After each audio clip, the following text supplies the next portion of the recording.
안녕하세요. 홍필구 신부입니다. 또 한 주간 잘 지내고 계셨죠? 저도 뭐 이런저런 일 하다 보니까 시간도 빠르게 지나가고 이번 교회에서 강의도 좀 틈틈이 잠깐 짬을 내서 겨우 해낸 것 같아요. 이발도 좀 해야 되는데 뭐 어쨌든 바로 시작하도록 하겠습니다. 자, 지난 시간에는 바로크 미술에 대한 이야기 나눴었고 이제 언젠가는 바로크 음악도 알아보게 될 텐데 이 16세기, 17세기가 조금 복잡해요. 우선 어떤 전환기 같은 그런 시기이기도 합니다. 중세랑 르네상스에서 이제 근대로 가고 있는 과정이죠. 어떤 하나의 흐름을 이해하는 게 좀 까다로운 면이 있는 것 같아요. 오히려 뭐 로마 제국 시대는 간단했던 것 같아요. 그냥 한 덩어리로 보면 되니까. 근데 이제는 신성 로마 제국, 뭐 프랑스, 뭐 잉글랜드, 스페인이랑 포르투갈 그리고 이제 네덜란드 얘기까지 가야 돼요. 그래서 하나씩 천천히 보면 되겠습니다. 자, 그래서 이번 시간에는 1571년 레판토 해전에 대해서 알아볼 거예요. 레판토는 그리스 본토 남단의 펠로폰네소스를 바라보고 있는 항구 도시예요. 나브파크토스라고 하는데 당시에는 베네치아 공화국의 영토여서 베네치아어, 그러니까 이탈리아어계의 언어였겠죠. 레판토라고 불렀었어요. 레판토 해전은 세계 뭐 3대 해전 어디서는 뭐 4대 해전에 들어간다라고 할 정도로 역사상 아주 중요한 전투입니다. 우리 이 가톨릭 교회사에서도 뭐 간단하게나마 꼭 다뤄야 한다고 생각을 했어요. 그래서 어디랑 싸운 것이냐? 신성 동맹 그리고 오스만 제국, 즉 서유럽 그리스도교권 국가들의 동맹과 동방 이슬람권의 오스만 튀르크 사이에서의 그 해상 교전이에요. 이 레판토 해전은 여러 면에서 중요한 의미를 갖게 됩니다. 이슬람과 가톨릭 세력 간의 대립이라는 게 어제 오늘 일은 아니지만 이때 오스만 함대가 거의 아작나다시피 했던 그 패배를 기점으로 당시 지중해 패권 그 장악을 꿈꾸던 이슬람 세력 확장은 더 이상 진행을 못하게 돼요. 그리고 이 전투에서 가장 큰 활약을 펼친 스페인 해군의 무적함대라는 별칭이 붙게 됩니다. 또 이 전투 때 쓰였던 배랑 무기 또 전술에 관해서도 흥미로운 점이 있고 그리고 이 승리를 기념하면서 교회는 성모님의 전구에 감사하면서 축일까지 지정을 해요. 자, 그래서 레판토 해전의 발단은 오스만 제국이 베네치아 공화국의 영토를 침략하면서 시작이 됩니다. 크게 보면 이 레판토 해전은 오스만 베네치아 전쟁의 일부라고 볼 수 있어요. 아니 갑자기 베네치아 공화국 얘기가 뭐냐라고 하실 수 있을 것 같아요. 근데 우리가 서방 세계 역사에서 대항해 시대 이전까지는 지중해의 패권을 누가 쥐고 있느냐가 굉장히 중요하다고 그랬죠. 교회사도 어떻게 보면 그 세계 패권을 따라서 같이 보게 되지 않습니까? 그리고 당시 지중해의 패권은 바로 베네치아가 거의 잡고 있었단 말이에요. 그래서 간단하게 이 베네치아 얘기를 좀 해보겠습니다. 우선 1500년대를 생각해 보시면 유럽 정세가 어땠습니까? 스페인의 전성기죠. 포르투갈도 그렇고 유럽 지도에서는 그 변방이었던 이 스페인이 대서양을 통해서 인도로 가겠다라고 하면서 새로운 항로를 개척을 합니다. 그렇게 신대륙을 발견하고 그야말로 대항해 시대가 펼쳐지잖아요. 근데 왜 스페인이 지중해를 통해서 가지 않고 그 먼 길을 돌아갔을까요? 바로 베네치아 때문이었던 거예요. 지중해는 베네치아가 아주 꽉 잡고 있었다고요. 베네치아는 뭐 여러분들 가보시지 못했어도 사진이나 TV에서는 보셨을 거예요. 물 위에 건설된 도시이죠. 영어로는 베니스라고 부릅니다. 베네스라는 이름이 더 익숙하게 들리실지 모르겠어요. 가보시면 자동차 도로가 없어요. 전부 배를 이용해서 이동을 합니다. 독특하죠? 세상에서 가장 아름다운 도시라고 꼽히기도 하고 그만큼 현대에는 관광객도 아주 많이 찾는 곳입니다. 그 기원을 거슬러 가보면 서로마 멸망 시기로 가요. 게르만족이 서유럽을 장악하고 결국 서로마 제국이 476년 멸망을 했죠. 그 무렵에 이탈리아 반도 북부인들이 습지대로 피신을 가서 자리를 잡고 살았던 게 점차 대도시로 발전을 한 거예요.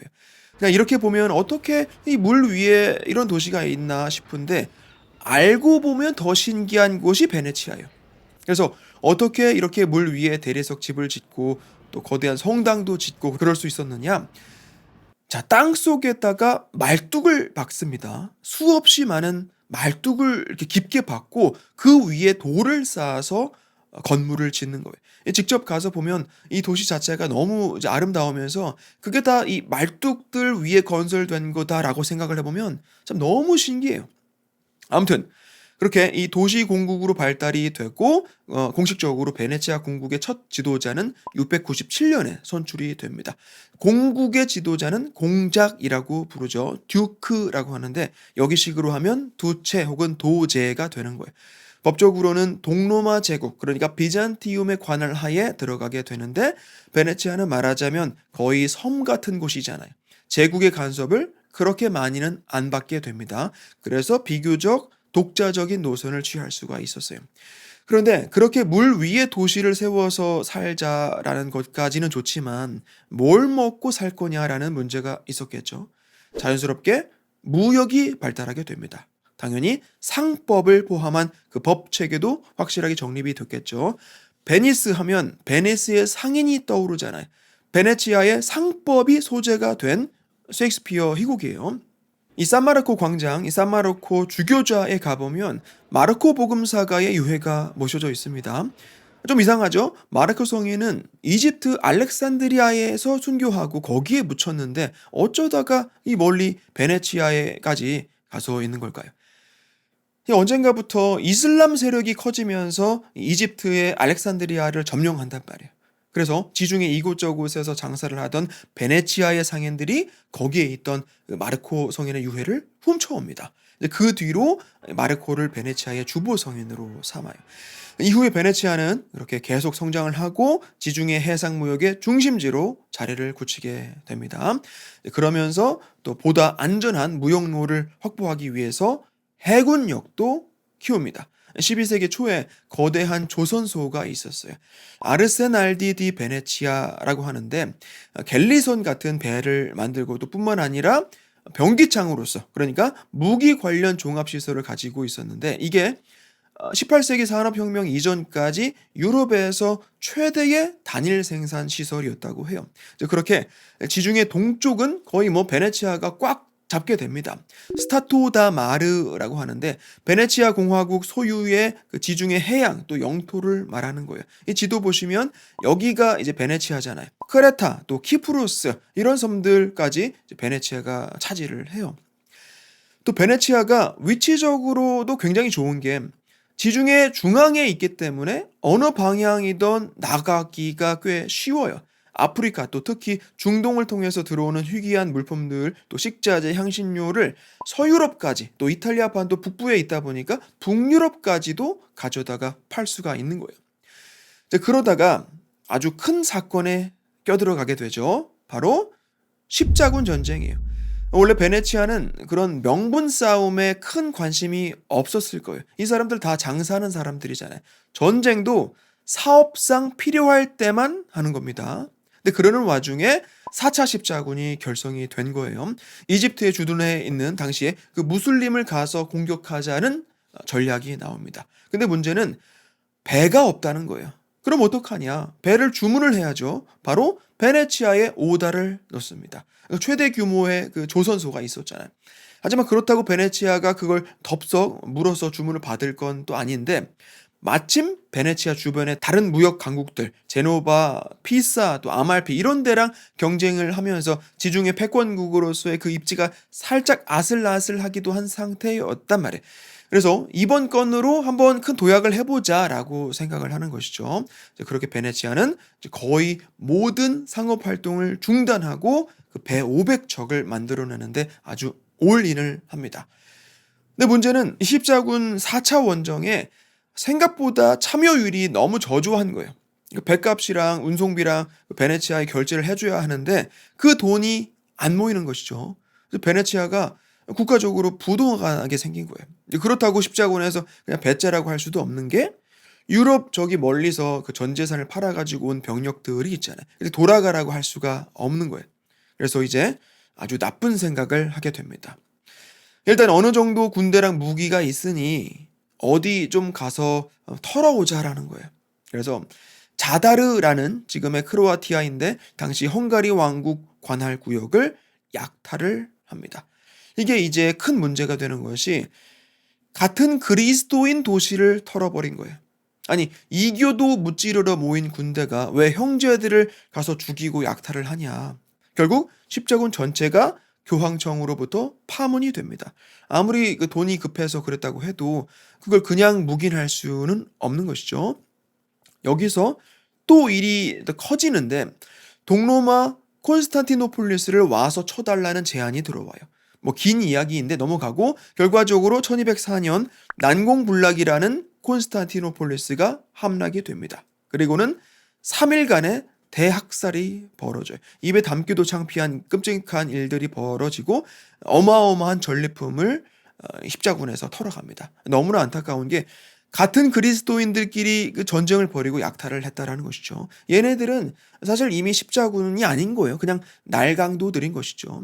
그래서 이 공방전 혹은 약탈 사건에 대해서 뭐 지극히 비윤리적이었고 또 더 나아가서는 동서방 교회의 관계나 뭐 그런 이야기도 언급을 할 수 있겠지만 어쨌든 베네치아 입장에서는 가장 큰 수혜를 본 건 틀림이 없어요. 그간의 라이벌 무역 국가들 다 제치고 명실공히 지중해 최대 무역 국가로 거듭나게 됩니다. 그리고 향후 몇 세기 동안 아주 쭉쭉 성장을 하는 거예요. 산마르코 주교자 그 도제궁 같은 거 보면 어마어마하다고요. 그리고 베네치아 그 르네상스 작품들 보면 청금석 같은 아주 그 고가의 원료로 만드는 물감들을 전혀 뭐 아낌없이 씁니다. 이제 그러는 와중에 한편에서는 바로 오스만 제국이 막 부상을 합니다. 1453년 동로마를 완전히 멸망시키죠. 콘스탄티노폴리스는 이제 이스탄불이 됩니다. 그러면서 비잔티움이 가지고 있던 그 지중해 무역권도 오스만이 차지를 해요. 사실 베네치아는 이 이슬람하고 과거에 뭐 그렇게까지 큰 원한 관계는 아니었어요. 오히려 비즈니스 관계에 가까웠다고 봐야죠. 그래서 오스만 제국도 뭐 이후에 뭐 갑질은 부렸지만 베네치아가 기존에 누렸던 무역 관련 그 특권은 유지할 수 있도록 해줍니다. 하지만 오스만 제국이 이제 중동 또 아프리카는 물론이고 뭐 터키, 그리스 해서 계속 서쪽으로 세력을 확장을 하는 거예요. 16세기에 슐레이만 1세 술탄을 언급하게 되는데 오스만 제국 그 전성기를 이룬 그들 역사에서는 가장 훌륭한 군주 중에 하나였어요. 육지로는 헝가리랑 지금의 오스트리아 그 비엔나까지 침공을 하고 더 나아가서 이제 지중해 패권까지 야심을 품는 거예요. 베네치아 관할 그 식민 도시들에도 욕심을 내기 시작합니다. 그래서 베네치아랑 그 둘이 티격태격 여러 차례 전쟁까지 치르게 돼요. 1463년에 일명 1차 오스만 베네치아 전쟁이 발발을 합니다. 그리고 1700년대 초까지 총 7번의 큰 전쟁이 있었는데 초반 몇 번은 베네치아가 뭐 어떻게 잘 버텨내요. 아무리 이제 베네치아이지만 오스만 제국의 그 큰 병력 규모를 당해낼 수는 없었는데 뭐 그래서 땅도 좀 뺏기고 결국 항상 돈으로 막아내고 그래 왔었단 말이에요. 하지만 이 네 번째 전쟁은 상황이 좀 다릅니다. 1570년 오스만 제국이 키프루스 섬을 쳐들어가요. 슐레만 1세 아들 셀림 2세 술탄인데 이 양반은 조금 문제가 있었어요. 주정뱅이라는 별명이 있었다고 합니다. 뭐 어쨌든 여기 이 키프루스는 1489년부터 베네치아의 속주였어요. 베네치아 병력이 주둔을 하고 있었지만 오스만을 당해낼 수는 없는 것이죠. 그리고 이 키프로스는 크레타 섬도 이제 그렇고 동부 지중해에서 이 무역상으로 굉장히 중요한 거점이란 말이에요. 여길 뺏기면 그 패권 자체가 흔들리게 되는 겁니다. 그래서 이제 베네치아는 교황청으로 가는 것이죠. 비오 5세한테 가서 지원 요청을 합니다. 군대 좀 모아서 보내달라고. 비오 5세는 트리엔트 공의회 폐막 이후의 교황이죠. 가톨릭 개혁 교황 중에 하나로서 그 전례 개혁으로 유명해요. 나중에 성인 품에도 오르게 되는 분입니다. 아무튼 근데 대부분 이제 다른 나라들 그 당시 상황이 딱히 누굴 가서 도와주고 그럴 처지가 못 되는 거예요. 신성로마 제국은 한창 그 제후들 간의 종교 분쟁, 그 정치 싸움 중이었고 프랑스도 마찬가지로 위그노 전쟁 그 긴장 속에 있었다고요. 영국 같은 경우에는 엘리자베스 1세가 처음엔 그러지 않았는데 1570년대에 들어서면서 이제 강경하게 가톨릭 신자들을 박해를 합니다. 그래서 교황청에서 파문장을 내려요. 이 엘리자베스 여왕이 교황이 부르는 전쟁에 갈 이유가 없죠. 애초에 파병 자체를 거의 안 하기도 했고, 어쨌든 아무리 교황이라도 예전에 그 십자군 모으듯이 강대국들로부터 병력을 부르는 게 쉽지가 않은 거예요.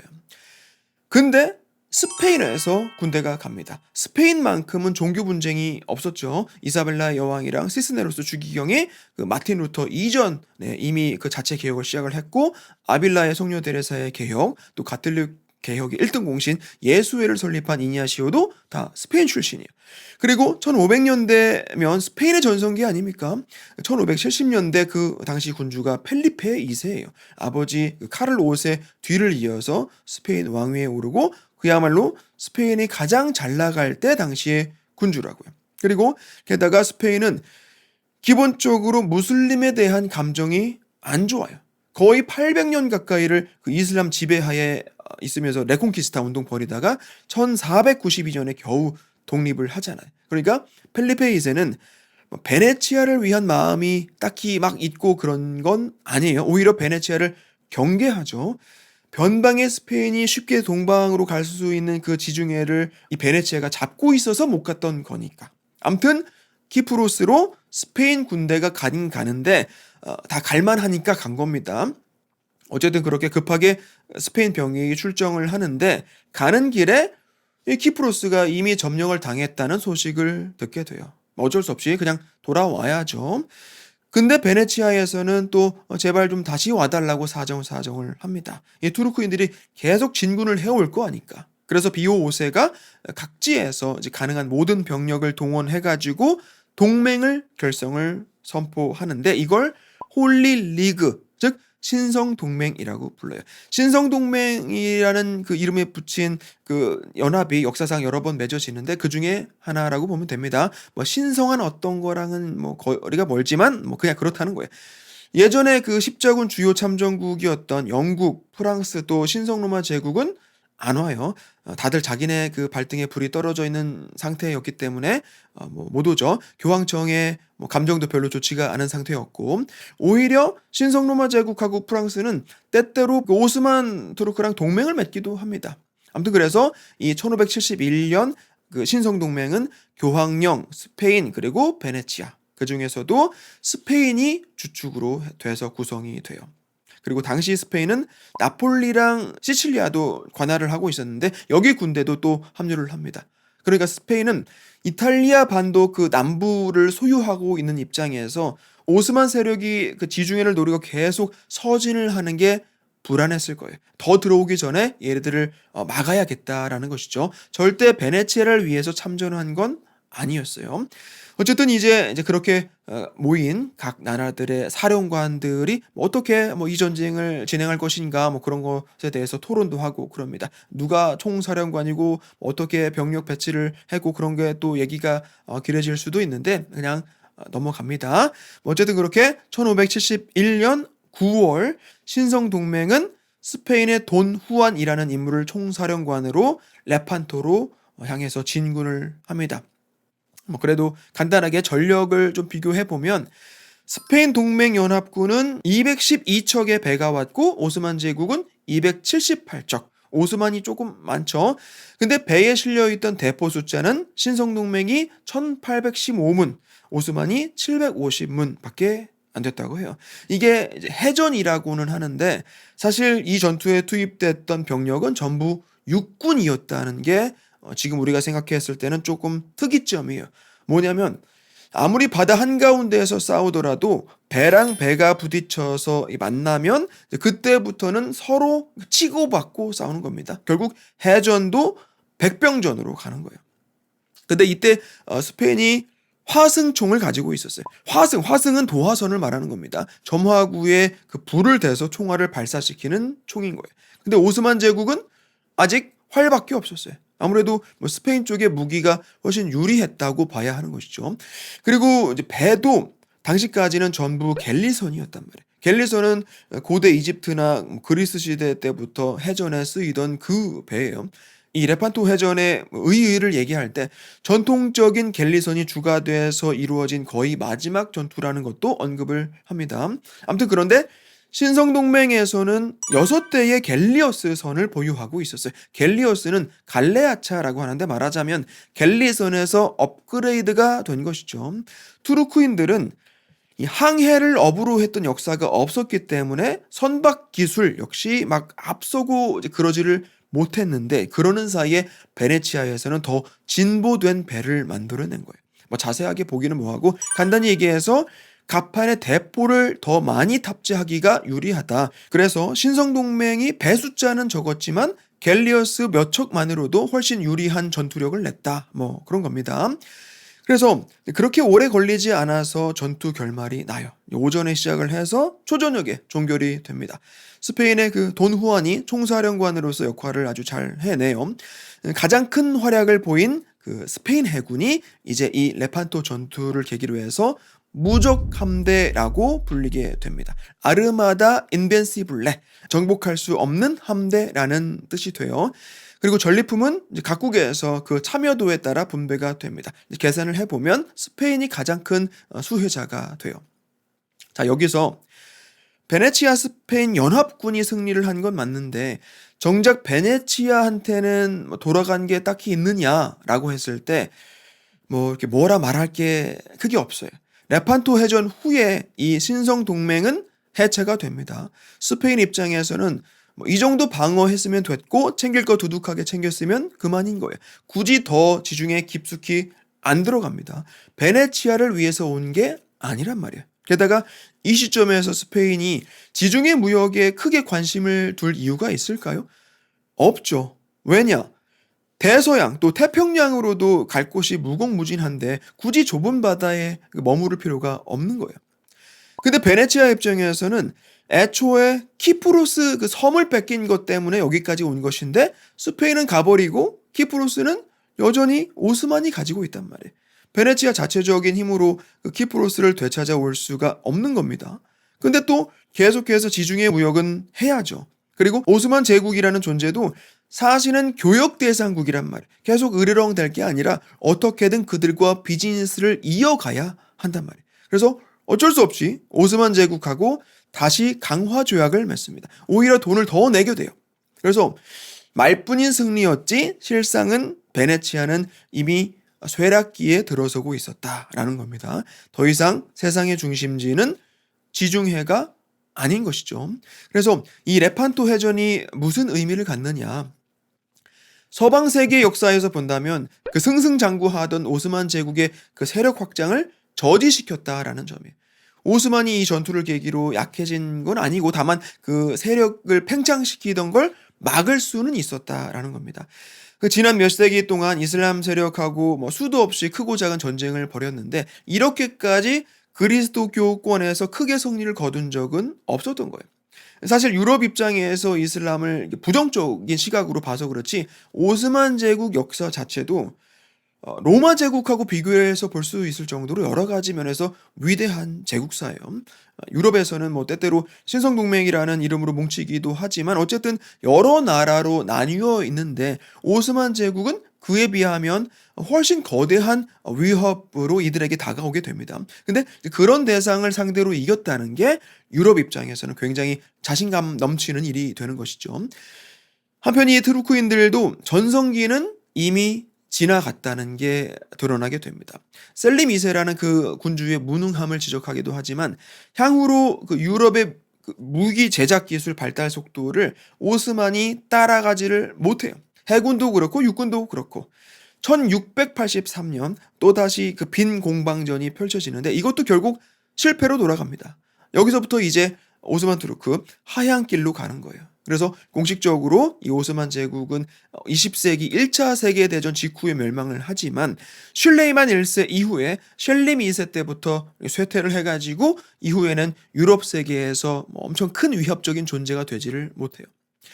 그리고 이제 이 레판토 해전이 교회사 측면에서 우리한테 의미가 되는 부분이 있는데 바로 묵주기도 신심이 동료가 됐다는 점이에요. 비오 5세 교황이 이미 이 묵주기도 신심을 확립을 한 상태였어요. 묵주기도라는 게 뭐 정확히 언제 시작됐는지는 모릅니다. 묵상을 하면서 이 묵주기도를 바치기 시작한 건 뭐 14세기 또 15세기 그 무렵이라고 추정을 하고, 성모성 기도도 6세기에 시작됐다고는 하지만 지금의 형태가 된 건 16세기 초예요. 그리고 15세기 중반이 지나서 비오 5세 교황이 15개 신비를 이제 공식적으로 제정을 하고 가톨릭 개혁을 지향으로 해서 묵주기도를 열심히 바칠 것을 장려를 합니다. 이때의 묵주기도의 그 기본적인 구조가 지금까지 온 거예요.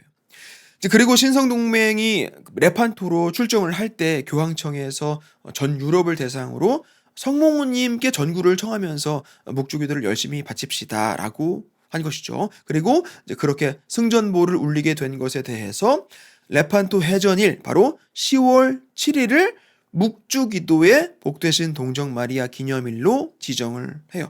우리가 매일 바치는 묵주기도가 물론 오랜 전통을 내려왔지만 바로 이 무렵에 확고하게 정립이 됐고 또 공식적으로 장려가 돼서 지금까지 이어져 왔다라는 겁니다. 자, 그렇다면 이 레판토 해전에서의 진정한 수혜자 스페인은 또 앞으로도 계속 승승장구를 하느냐? 그렇지 않아요. 물론 이후로도 전 세계에 엄청난 영향력을 행사하고 있던 건 맞지만 역시나 그 전성기는 지나고 있던 겁니다. 이제 곧 잉글랜드랑 또 붙게 되고 그리고 네덜란드랑의 문제가 또 있어요. 그래서 이제 다음 시간에 바로 그 네덜란드 이야기로 넘어가도록 할 겁니다. 네덜란드의 그 독립 과정부터 해서 어떻게 또 강력한 패권 국가로까지 성장을 하는지 살펴보도록 하겠습니다. 자, 그런데 다음 강의는 죄송하지만 제가 또 몇 주를 쉬고 돌아와야 할 것 같아요. 다음 주는 카파라고 해서 미국 전역에 한인 신부님들 회의 또 연수 프로그램이 있어서 거길 좀 참석을 해야 될 것 같아요. 월요일부터 해서 금요일까지인데 저는 뭐 본당 일이랑 방송국 일도 있어서 온전히 그 내내 참석은 못하고 뉴저지 그 뉴튼 수도원에서 이렇게 하는데 왔다 갔다 해야 될 것 같아요. 그리고 그 다음 주에는 제가 연례피정을 갑니다. 또 다녀오면 또 일이 막 밀려 있겠죠? 그래서 적어도 몇 주는 이 교회사 강의는 좀 어려울 것 같아요. 정리가 좀 되면 다시 차분하게 준비해서 돌아오도록 하겠습니다. 오늘 강의도 여러분들 수고하셨고 다음 강의 때 뵙도록 하겠습니다. 고맙습니다.